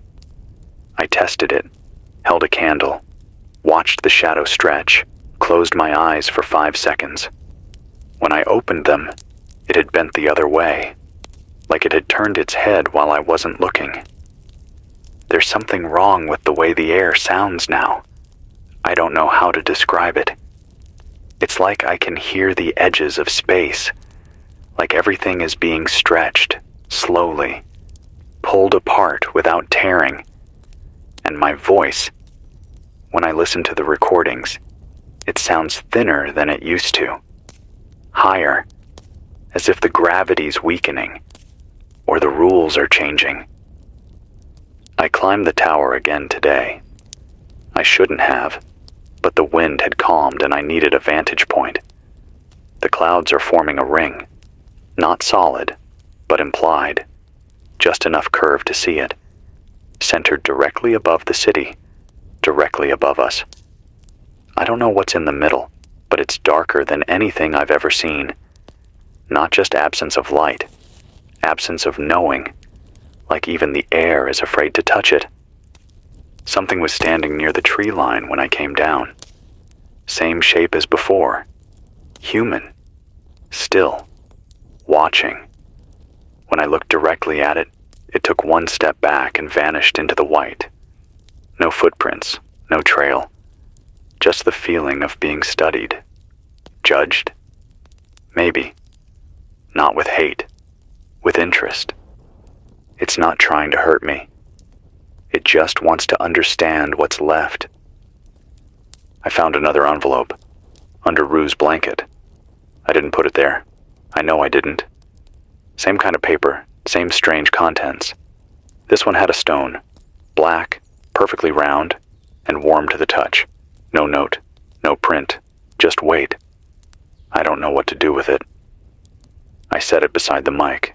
It hasn't moved, but sometimes I feel it humming.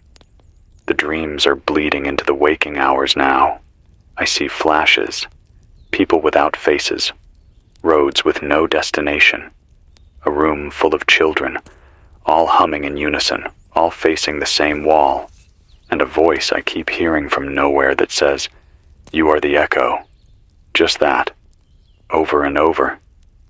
I don't sleep much anymore. The power in the backup battery's failing faster. I'm down to 15, maybe 20 minutes of broadcast each night. After that, I save what I can. Journal entries, recordings, old paper scraps. I don't know who'll find them. Maybe no one.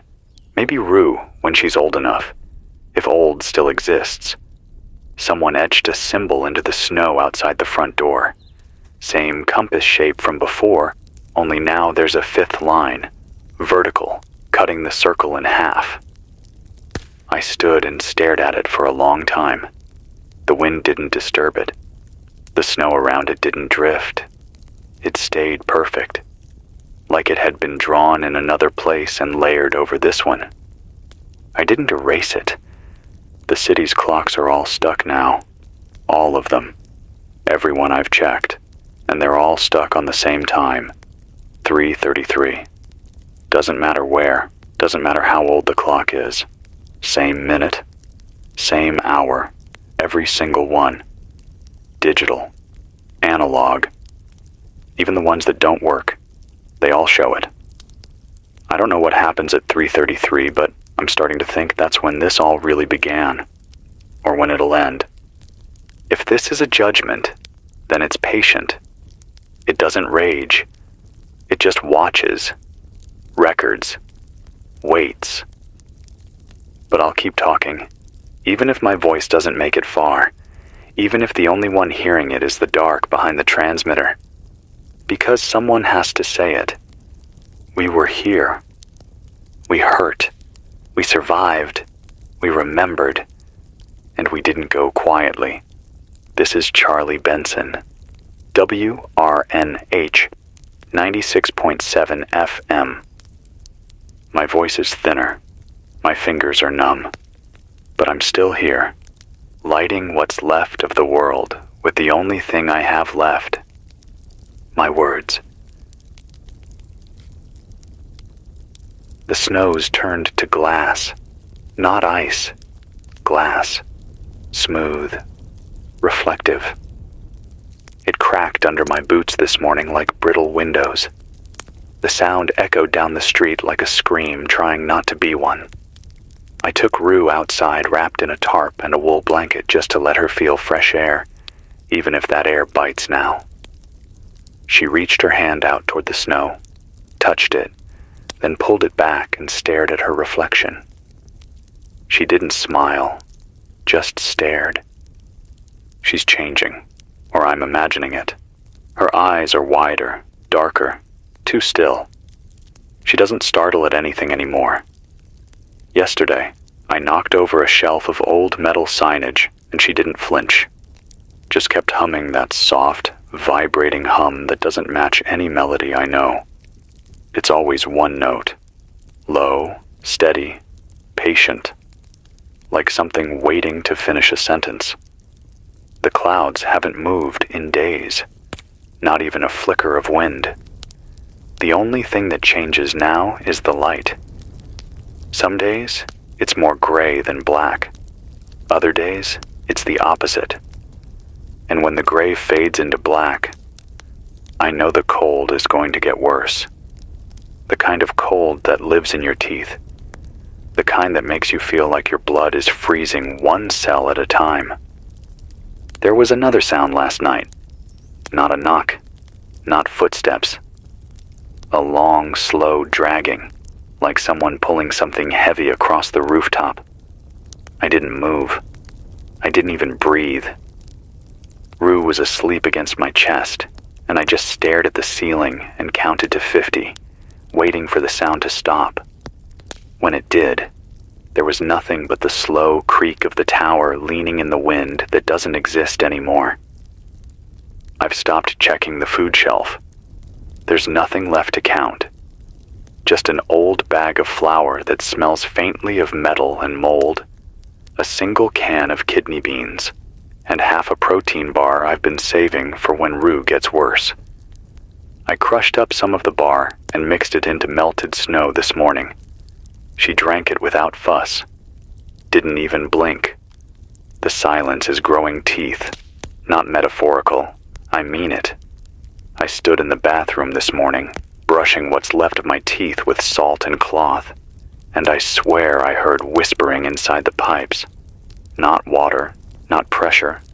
Words. A language that pulls at the inside of your brain without touching your ears. I held my breath and leaned closer, and just before I pulled away, I heard my own voice whisper back to me. Almost there. I didn't go back in after that. The old photograph I found, the woman and child, was gone this morning. It had been pinned to the corkboard above the weather desk. The pin was still there, but the photo wasn't. I found the pin on the floor 3 feet away, bent. I checked everywhere. Nothing. But I keep thinking, maybe it was never a photo. Maybe it was a warning. There's a noise in the static now. If you listen closely, between the hissing and the deadband, there's a click. Rhythmic. 5 seconds apart. I timed it. It's not a machine. Not unless a machine is mimicking a heartbeat or footsteps. I recorded 2 minutes of it and played it backward. It sounded like Rue's hum. I'm scared, but not the way I used to be. Not fear of death scared. More like I've seen too much and I'm afraid of what happens if I stop paying attention. Like whatever's out there only wins when we look away. Someone, or something, left another message. Not a note, not a voice, Just a ring of ash circling the van, clean, unbroken, perfect geometry, the kind of circle you couldn't draw without tools. The snow inside the circle was gone. Not melted, gone. Just concrete, dry and bare. I didn't step in it. I just stood and stared at it for a long time and waited to feel something. All I felt was Rue's hand grip mine harder. The map I've been scribbling routes on has started peeling at the corners. The ink is fading, not from water, not from time. It's like the world is unwriting itself, one street name at a time, one town marker at a time, like we were printed on a page someone's trying to erase. I wrote, "Still here," on the back of the weather report and taped it to the antenna base. I don't know why. Maybe so something looking down sees it. Maybe so something looking up knows someone still cares. I keep whispering the same sentence when I fall asleep.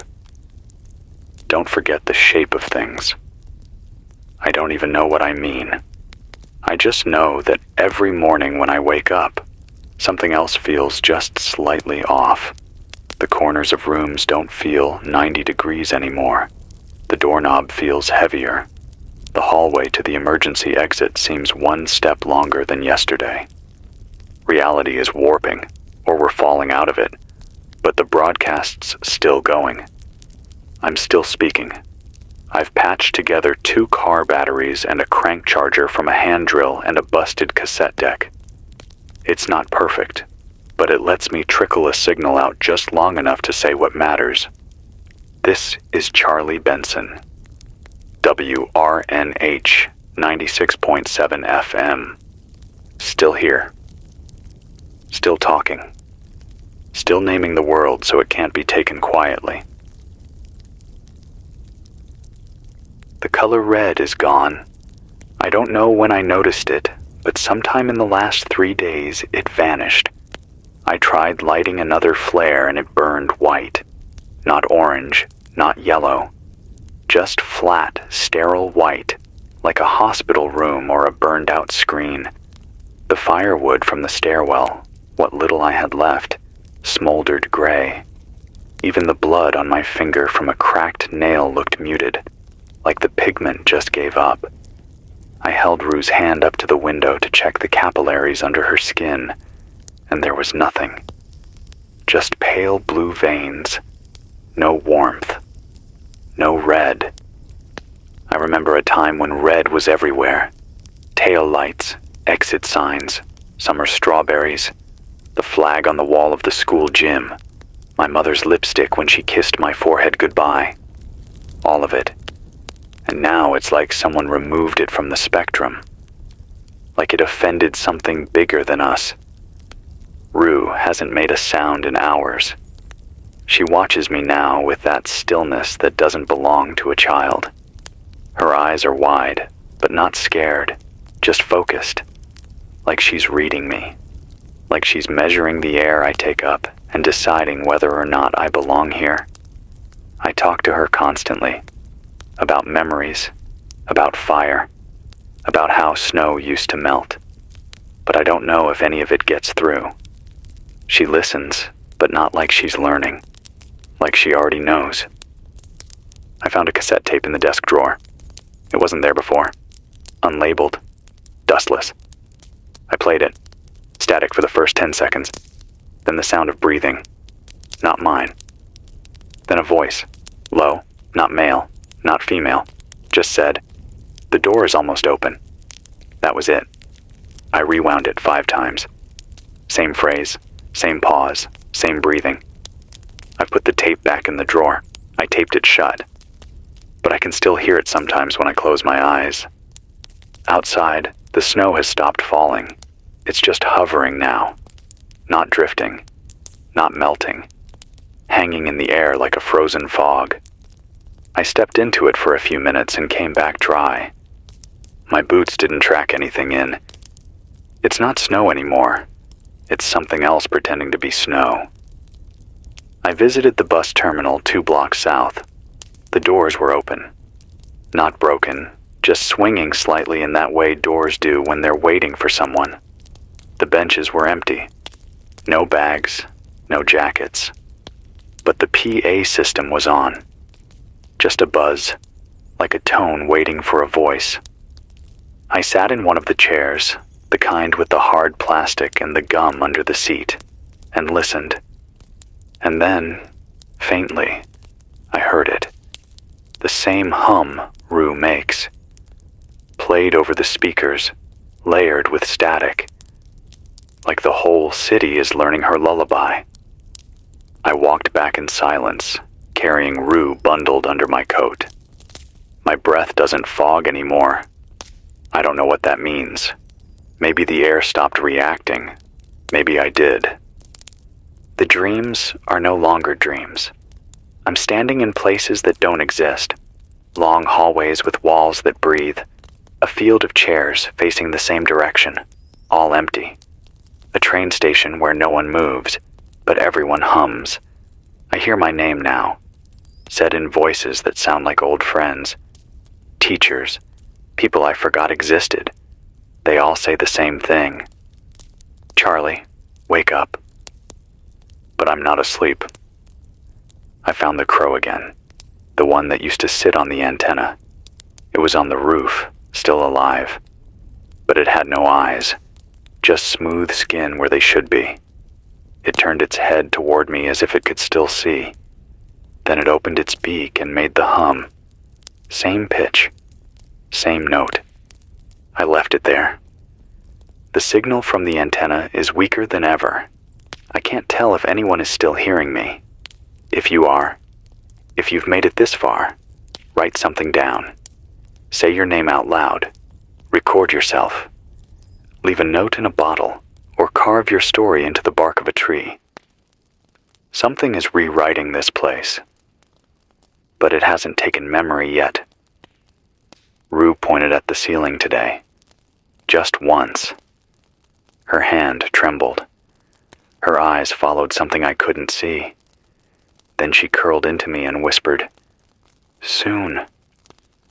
That's the first word she's spoken. I don't know what it means, but I believe her.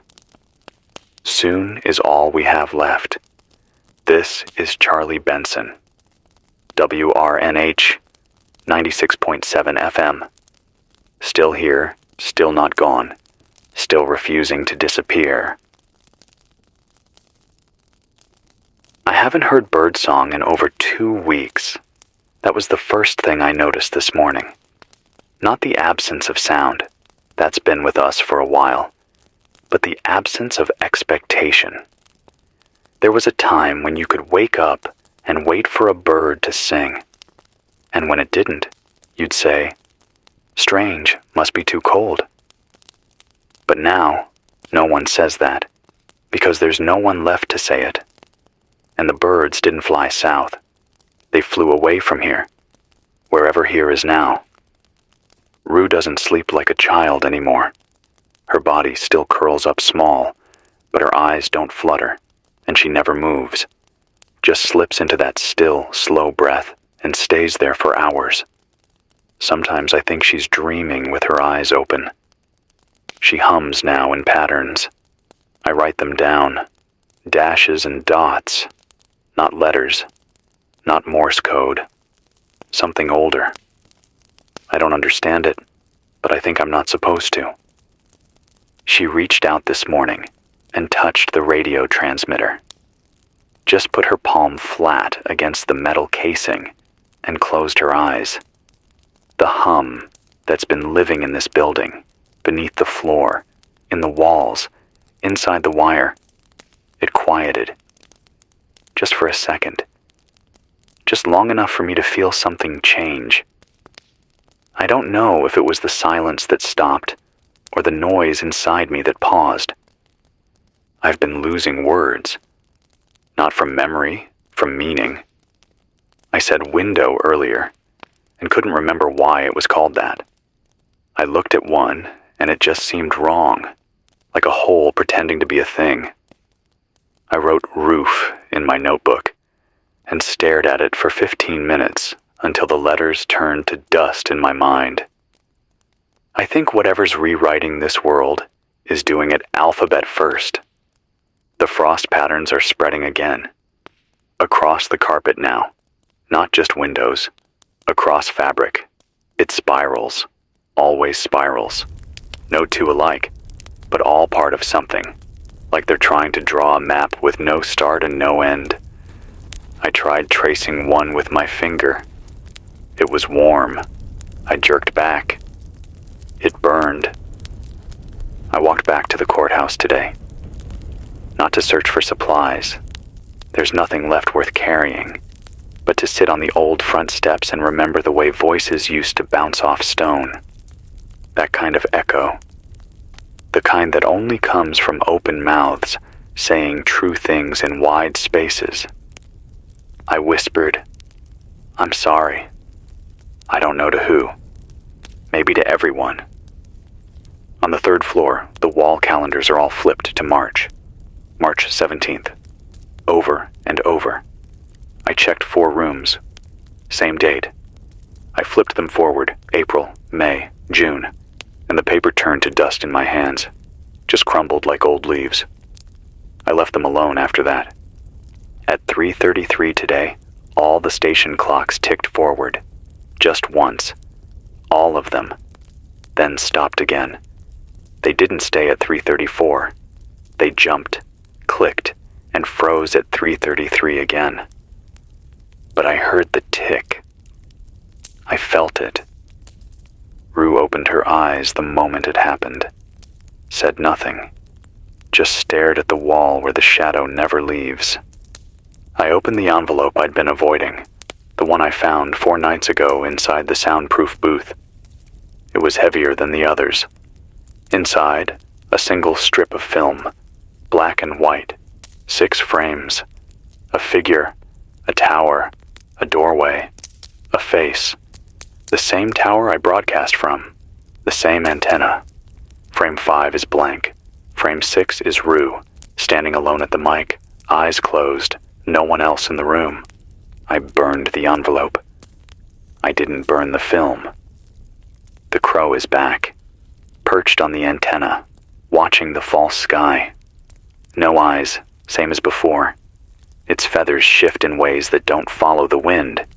I think it's not a bird at all. I think it's something wearing a bird suit. Something trying to observe us with the only shape we haven't yet erased. I don't trust it. The water's running again. I turned the faucet in the kitchen out of habit, and a thin stream came out. Not clear. Thick. Yellow-gray. But water. I boiled it twice and tasted it. It was bitter, but it didn't kill me. Rue sipped it and made no face. I guess that's as close to good as we get now. I stopped calling this a radio station in my notes. It's not anymore. It's not music, not weather, not sports or traffic. It's a lighthouse without a sea. A throat in the dark, trying to find another voice before the world forgets what speaking sounds like.